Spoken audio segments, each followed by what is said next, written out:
What's up everybody? Welcome back to another video, and we are back in the studio to talk Detroit Lions today, okay? So, let's get right into the video.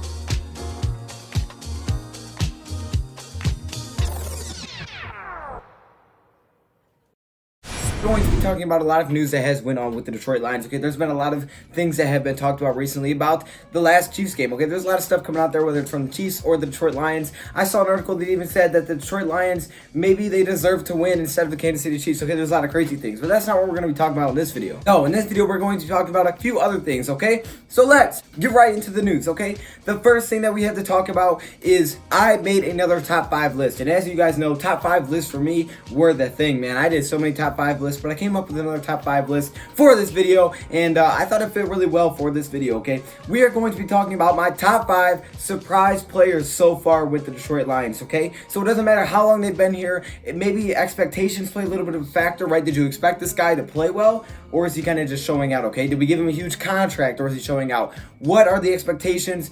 Have they surprised us? Maybe had they stepped into a big role? Maybe they weren't even getting playing time until now and they've just showed up. Now, there are multiple guys that come on this list. Maybe you disagree. Maybe you agree. It doesn't matter. Either way, let me know in the comments below. Going through my top 5, coming in number 5. The order doesn't matter too much here. I mean, not too much. You could definitely move these around. But at number 5, I have Marvin Hall. And that's why he's so low on this list, because Marvin Hall hasn't been here that long. But the expectations, at least for me, for Marvin Hall, were about this big. I was not expecting much out of Marvin Hall. And that's no shots at Marvin Hall. I wasn't really expecting him to play at all. Then, as we know, oh my gosh, I just made a rhyme there. As we know, Danny Amendola went down, so Tom Kennedy stepped in. He really didn't do much, but Marvin Hall did. Marvin Hall caught a great pass on the left sideline for Matthew Stafford, a deep bomb, turned around, grabbed. He had 2 receptions for over 40 receiving yards. Marvin Hall had a really good day for the Detroit Lions. I know it's not tons of receptions. The fact that he even had an impact on the game was huge, okay? And that's a big play that he made. It put us inside the 10-yard line. Marvin Hall, you come on this list. That's why you're at number 5. So you didn't do a lot, but you still exceeded my expectations, okay? Coming in at number 4, we have J.D. McKissic. Now, J.D. McKissic was the guy when we signed him. I was like, all right, you know, this is going to be a guy.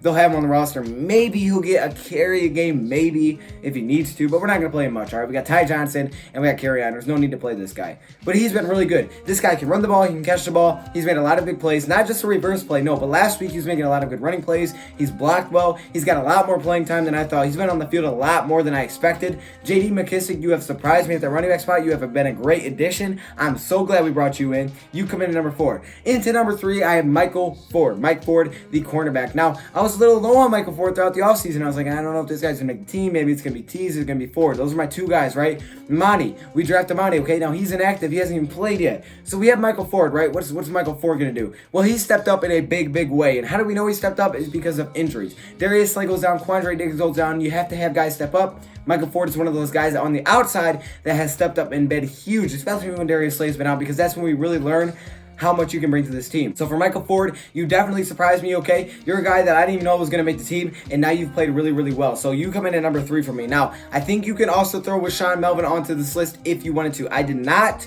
The only reason I did not is because for me, it wasn't much of a surprise. Now, maybe other people were surprised, but for me, I was expecting Rashaan Melvin to be a solid number 2 cornerback. Why? Because I've talked about him in other videos. So don't believe me, you can go back. I think I go back to the offseason in this channel. I think. Either way, you guys can go all the way back to those videos. And I do talk about Rashaan Melvin. I thought he was maybe our best free agent signing, okay? I've talked about it on podcasts before that I think he is the best free agent signing we had. And he's lived up to it. So at least for me, I'm not surprised. But for other people, I think he's definitely a big surprise. Now, coming in at number 2, I have safety Tavon Wilson. Now, Tavon Wilson had to step up a lot last week with Diggs going out. And he's played pretty well up to this point anyways. But this man can tackle, but he also stepped up in the coverage game as well. Tavon Wilson, you really stepped in really well when Quandre Diggs get out, okay? Matt Patricia talks about he has to have a next man up mentality. You know, if they go to the bench, they go to the sideline, and they have to bring someone in, they have to be ready to go and compete. Well, a perfect example is Tavon Wilson, because when Diggs goes down like that and you have to step someone in, Diggs is not easy shoes to fill. But Tavon Wilson has filled them very well, okay? So Tavon Wilson comes in number 2. Number 1 is another defense player. I know, I have a lot of them.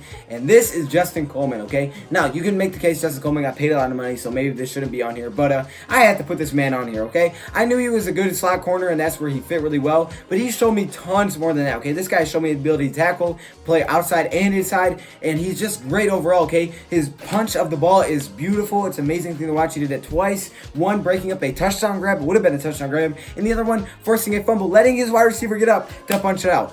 Justin Coleman, you have been fantastic. I'm considering buying a shirt that says Justin Coleman on it because you've been really, really good. So he comes in at number 1. So that is my top 5 list. I had to put that on there. Now, some news. We have TJ Hockenson, who apparently is not going to be on IR. So that's a good sign. Still don't know, have a lot of updates about him, but he's not going to be on IR, so that's good, right? Also, I made a video earlier, okay? My last video, if you guys want to check it out, you definitely should. It's about USA Today. And USA Today apparently has the Lions as a top 5 team in the NFL right now. But to start the season, they had them as the worst team in the NFL. Yes, they had the Lions getting 3 total wins, the worst team in the NFL. Now what do they have them as? The 4th best. So things definitely changed there. It's pretty crazy, but I thought I would just point that out. Okay, if you watched the last video, I thought I would point that out. Tabor, he is actually a 49er now, so he's on the 49ers roster. Okay, I just want to throw that out there because Tabor was interesting. He's on the 49ers roster, and I have a few questions to ask you guys before we get out of here. Okay, but first we're gonna go down to Jerry, because Jerry's telling me he's got something to say. Okay, I don't know what he's talking about. It's a bye week. I'm not sure what he's talking about. We'll go down to him. Jerry. Hey man, it's your boy Jerry. We sit out here inside Ford Field, and we know we're getting ready for the game this weekend. We're super excited, and I just want to give you guys a few updates. Jerry, you realize we have a bye week, right? We don't play this week. We play next week. Back to you then.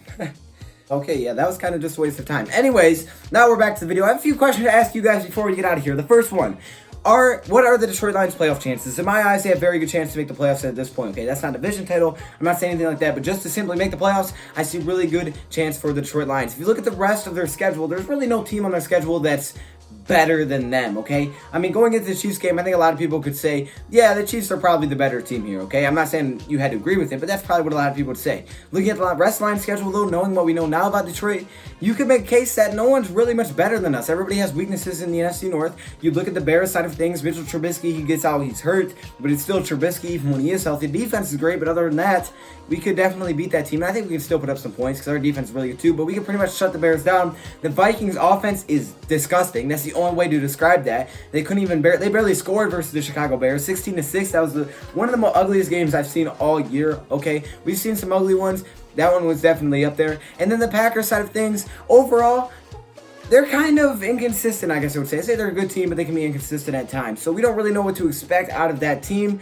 But either way, I think the NFC North is wide open. Even though we sit at 3rd right now, which please don't make a big deal out of it.